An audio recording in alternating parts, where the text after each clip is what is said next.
Bonsoir, ça dépend de l'heure à laquelle vous allez suivre cette émission. Pasteur, dites-nous. Pasteur, dites-nous, c'est un cadre d'échange, d'expérience, de connaissances, un cadre de transmission des valeurs chrétiennes auxquelles nous croyons et auxquelles nous sommes sérieusement attachés. C'est dans ce cadre que j'ai le privilège de pouvoir échanger avec vous sur un thème que nous avons intitulé l'analyse de quelques personnages bibliques, leur caractère, leur comportement, leur état d'esprit. Nous allons essayer de les étudier et de voir leur fin. Ainsi donc nous allons nous projeter à eux. Ainsi nous allons dégager la volonté de Dieu pour nous. Alors, en ce qui nous concerne ce soir ou aujourd'hui, nous allons voir le cas de Caïn. L'histoire de Caïn, c'est simple, vous pouvez retrouver ça en Genèse chapitre 4, le verset 2 jusqu'au le suivant. Vous allez trouver l'histoire de Caïn. Les deux personnages, Caïn et Abel, son frère, ils vont s'entendre de faire des sacrifices à l'Éternel. Chacun en sait qui les concerne. Abel va choisir de pouvoir faire le sacrifice des animaux parce qu'il était éleveur ou berger. Tandis que son frère Caïn va accepter de réunir le fruit de la terre parce qu'il était cultivateur. Alors tous les deux vont faire monter à l'Éternel l'odeur de leurs offrandes. Et la Bible dit que l'Éternel porta un regard favorable sur l'offrande d'Abel et sur Abel. Mais il ne porta pas un regard favorable sur Caïn et sur son offrande. Alors, le fait que l'Éternel a porté un regard défavorable sur l'offrande de Caïn, cela a dégénéré la situation.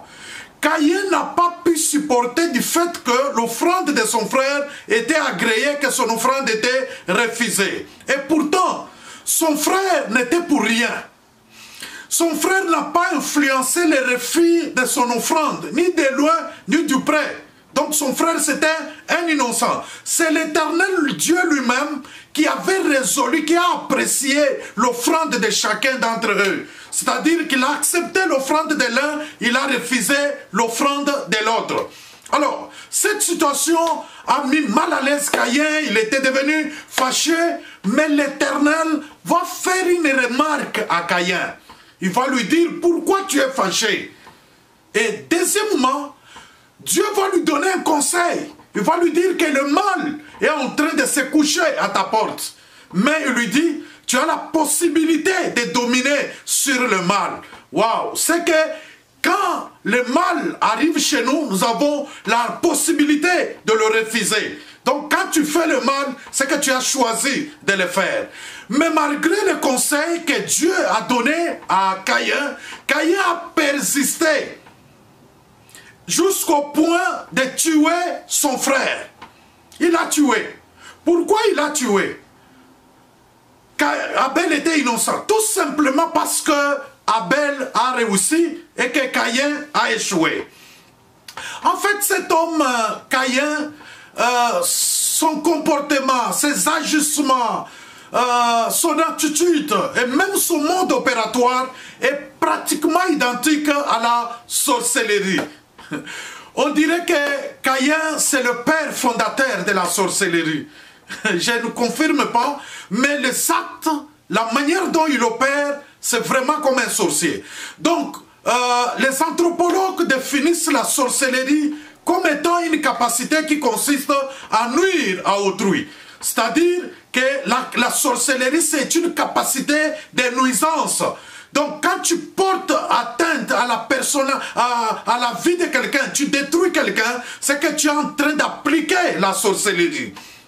Alors, qu'est-ce qui arrive? Il tue son frère, tout simplement parce que son frère a réussi, que lui a échoué. Il pouvait digérer ça autrement, mais pas vraiment porter sa main sur son frère, parce qu'il a réussi. Il pouvait seulement acclamer, féliciter son frère, encourager son frère. Mais parce que l'homme de Caïn Monsieur Caïn, c'est quelqu'un qui avait la haine en lui. Il avait la jalousie. C'est un égoïste. Il voulait que la victoire soit pour lui. Il voulait que tout soit pour lui, pas pour son frère. Voilà pourquoi il a tué.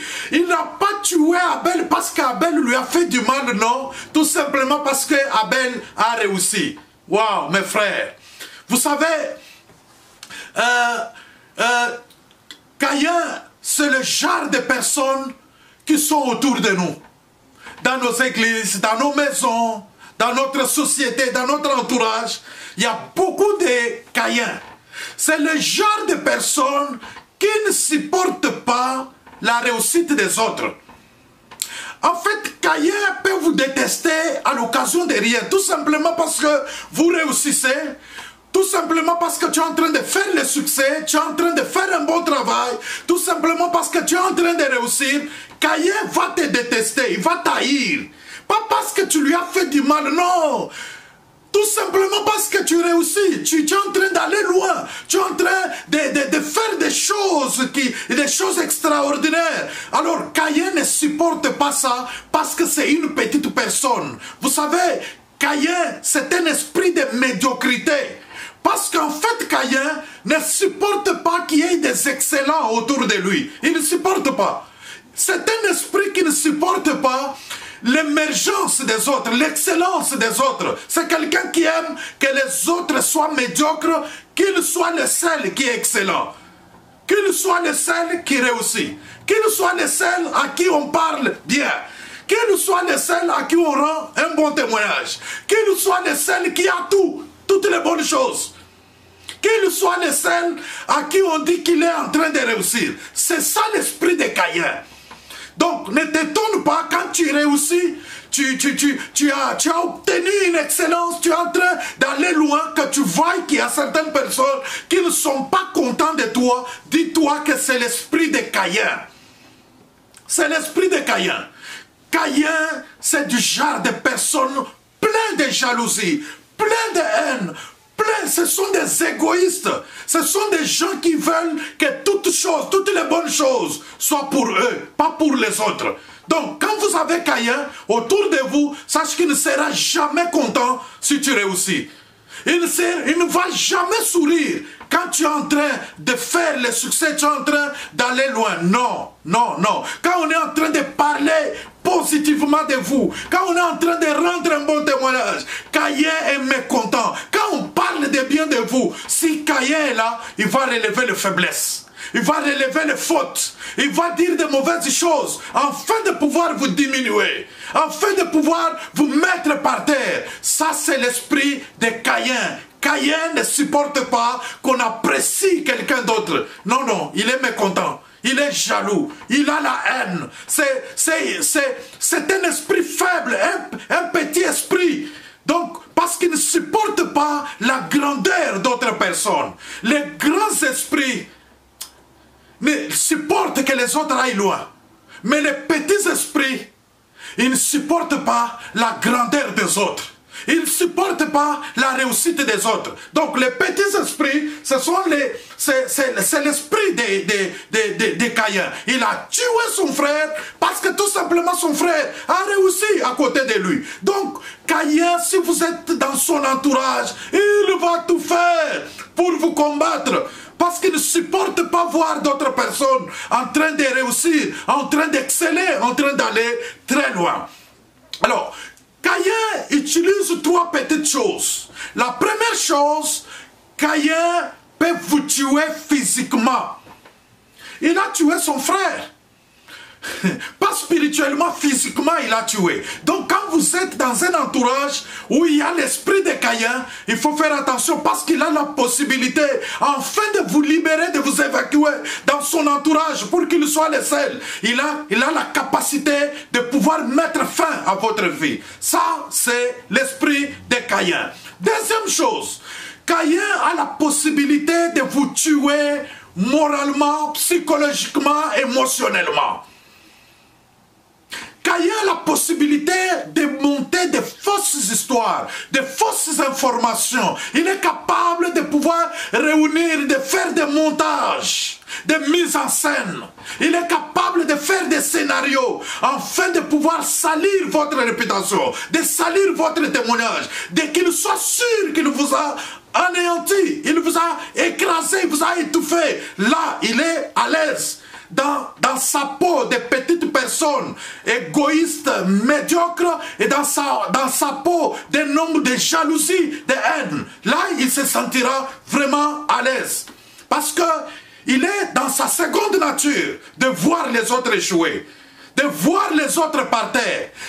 L'esprit de Caïn, c'est un esprit qui aime la médiocrité. Il aime que les gens qui sont autour de lui soient des médiocres, qu'il soit le seul qui est parfait, qui est excellent, à qui on rend un bon témoignage, à qui on apprécie, à qui on jette des fleurs. Ça, c'est l'esprit de Caïn. Ça, c'est l'esprit de Caïn. Troisième chose, Caïn a la capacité de vous infiltrer ou de pénétrer votre milieu naturel. Il peut se faire ami à vous, il peut se faire ami à vos amis, il peut se faire ami à vos enfants, il peut se faire, bref, ami à tous ceux qui vous entourent, pas par amour. Non, tout simplement, il veut vous infiltrer afin de mieux vous connaître. Parce que pour détruire quelqu'un, il faut le connaître. Il faut connaître ses faiblesses. Alors, il réussit à vous pénétrer, il a la possibilité de vous détruire en se servant des faiblesses que vous avez pour vous détruire. Il est capable de pouvoir vous détruire à travers vos collaborateurs, à travers vos enfants. Il peut les utiliser afin de vous faire du mal. Ça, c'est l'esprit de Caïn. C'est pourquoi ne t'étonne pas que les gens qui t'estimaient, les gens qui te considéraient, les gens qui avaient beaucoup de respect pour toi, qu'ils soient en train de porter un faux témoignage, en train de dire de mauvaises choses. Tout simplement parce que l'esprit de Caïn est passé par là. Quand l'esprit de Caïn passe par des gens qui sont autour de toi, ne t'étonne pas que ceux qui étaient proches de toi puissent s'éloigner de toi. Ceux qui étaient tes amis puissent devenir tes ennemis. Tout simplement, pas parce que tu as fait du mal, non, parce que l'esprit de Caïn a réussi à t'infiltrer, à te détruire, parce qu'il ne veut pas que tu sois en train de réussir. Alors, je suis en train de lancer un appel, un vibrant appel à toi qui utilises l'esprit de Caïn pour faire du mal aux autres. Écoute, l'esprit de Caïn ne va pas seulement te servir à détruire les autres, mais ça va se retourner contre toi au moment où tu ne t'attendais pas. Parce que la Bible dit que tue par l'épée sera tué par l'épée. Et la Bible dit... ce que l'homme aura sémé, c'est ce qu'il va récolter. Donc l'esprit de Caïn ne va pas seulement te servir à détruire la réputation des autres, à détruire les témoignages des autres, à détruire le mariage, la vie des autres. Ça va aussi te détruire toi aussi et tes enfants et même des générations qui vont venir après toi, tout simplement parce que tu as appliqué la sorcellerie. Alors, c'est pour cela il faut soutenir les autres. Si quelqu'un est déjà béni, il est béni. Tu peux refuser ça, tu peux aller sur planète Mars, sur Jupiter, tu ne sauras pas changer la décision de Dieu. Parce que c'est Dieu qui apprécie, qu'il doit bénir et qu'il doit y refuser, comme il a fait avec Abel et Caïn. Donc, tu ne peux que t'incliner. La volonté de Dieu, accepter la volonté de Dieu signifie aussi que accepter que l'autre puisse réussir à côté de moi, que je sois en mesure, que je sois prêt à pouvoir l'encourager, à pouvoir le soutenir, à le pousser pour aller de l'avant, pas le détruire pour que je puisse monter. Non, je ne peux pas détruire quelqu'un d'autre. Ça, c'est l'esprit de Caïn. Donc la vie est tellement trop courte qu'on ne peut pas se donner du temps à se faire du mal, à se détruire. À chercher à détruire les autres. Parce que Caïn, c'est un égoïste, c'est quelqu'un qui n'a pas l'esprit de contentement. C'est quelqu'un qui est toujours mécontent de ce qu'il a. Il veut toujours ce que les autres ont pour qu'il soit content. Et finalement, même si vous avez tout ce que les autres ont, ça ne te rendra pas heureux. Le bonheur, c'est d'accepter ce que Dieu t'a donné. Le bonheur, c'est de te contenter de ce que Dieu a fait de toi et d'être aussi content des autres. C'est ça le vrai bonheur. Alors, je vais m'arrêter par là. Je vais vous retrouver dans une autre vidéo avec un autre personnage biblique. Alors, rendez-vous au sommet de la montagne avec les aigres.